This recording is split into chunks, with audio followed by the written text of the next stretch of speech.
nan dhabee hadara na galchaadha. Akkan gadde jaalladhee ta'awwaalladhe.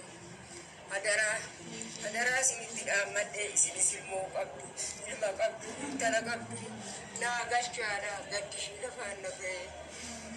Kanan isinitti dhaammadha hadaraayi. Abbaan duunan nan dhoksee.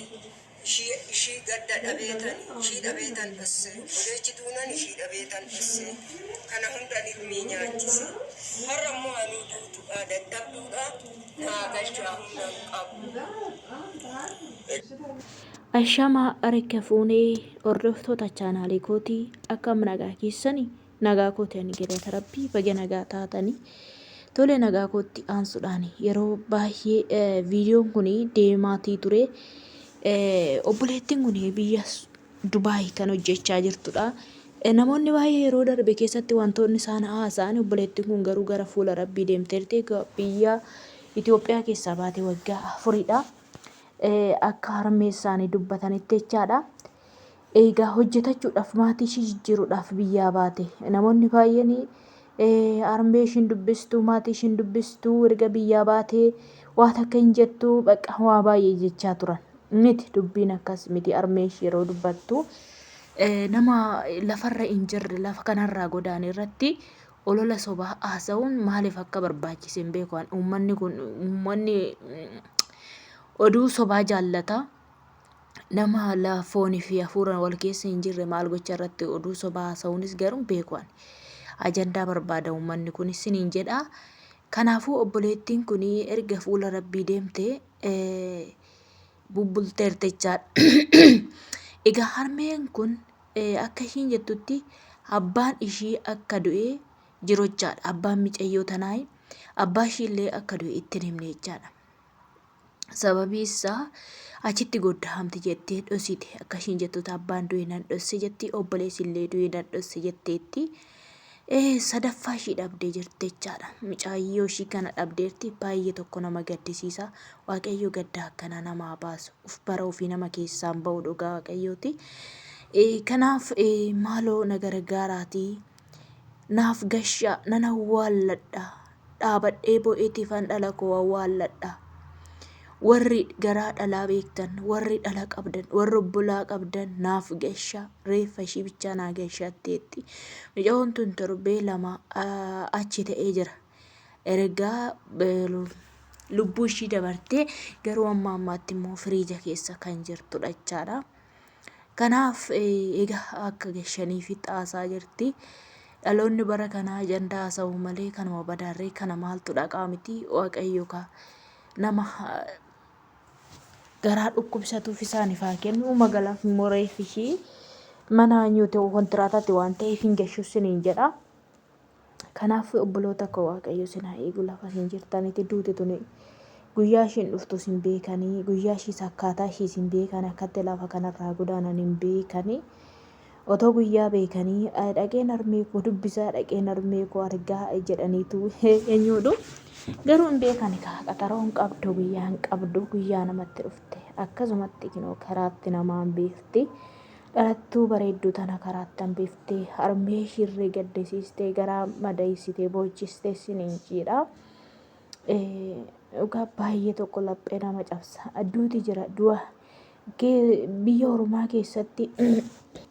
ormaa keessatti lubbuu ofii waaqayyoon namaa tiksu lubbuu ofii darbuun jarri firiijuma keessatti achaatee to'atu tursiti malee wanta isaan hin jiru. Biyya ofii yoo ta'e awwaallatu irratti bo'anii awwaallatanii dhiisochaadha. Garuu biyya ormaa kanatti gara namaan naatu gara biyyaallee gashuudhaaf hin jarjaran jechaadha. Dantaa ishiin qabanii waaqayyo lafa sin jirtanitti sinaa eegu dhugaa rabbiin ni manaa baasee sinaa tiksu siniin jedha. Gadda onnee nama cabsa laphee nama cabsa. Duuti akka malee duuti numa jirti. Biyya ormaa kanatu nama gaddisiisa obboloota koo. Akka biyya lafaa kanarraa godaannu beekamaadha. Garuu akkatti godaannus akkatti deemnus nu hin beeknu rabbiin harka jira nu harka miti. Balaa tasaas waan nu oolchuu lafa sin jirtanitti sinaa tiksu siniin jedha. Egaa otoo harmee kana gargaaranii fi madaala badaa irra gara biyyaatti micaa'oo kana reeffa ishii gashanii warroonni torbee darbe keessa lamaan darbe keessaa ajandaa uumanii harmee ishiin dubbiftu hin bilbiltu maalidha jedhanii nama du'e irratti ajandaa uummatan isaan kaa'ama deebi'anii sagalee hin taanii fi sababii isaa isa jedhasantu jalaa sobataa jechaadha. Kanaafuu warroonni otoo nu hubannillee waan hin argitan waan ijji keessan hin argine jettan sin of qusadhaa jechaadha. Sirrii miti. Sinumaafuu sirrii miti. Boru waan sirra ga'u hin beektu sirras xobbee eeggaa hin gaarii hin afqaa kun.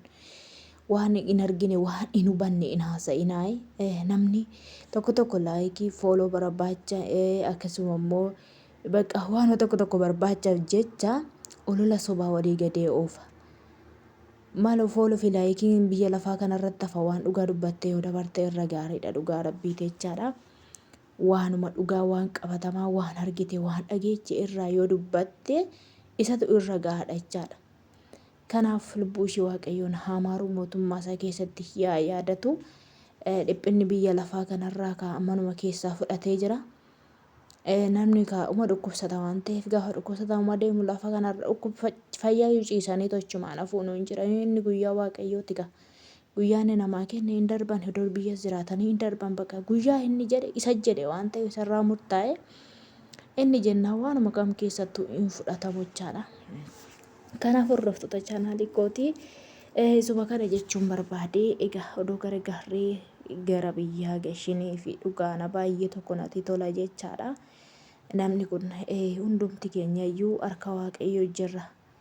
Ba'umsa keenya beekna malee galumsa keenya sesuma harka jira. Guyyaa isaa immoo hin beeknu jechaadha. Kanaaf waaqayyoon mootummaa isaa keessatti ishee yaadatu harmeetan ammoo jajjabina ishiidhaaf haa kennuuf baay'ee madoofte dhugaa rabbiiti. Kanaaf isuma kana dubbachuu barbaade hordoftoota kiyyaa waan na dhaggeeffataniif iddoo takka galatoomaa isiniin jedha. Gadda akkanaa kana sinaa oolchuu oolaayi rabbiin tiksee gaarii isiniif haa ta'u yeroo gaarii qabaadhaa. Chaawu chaawu baay.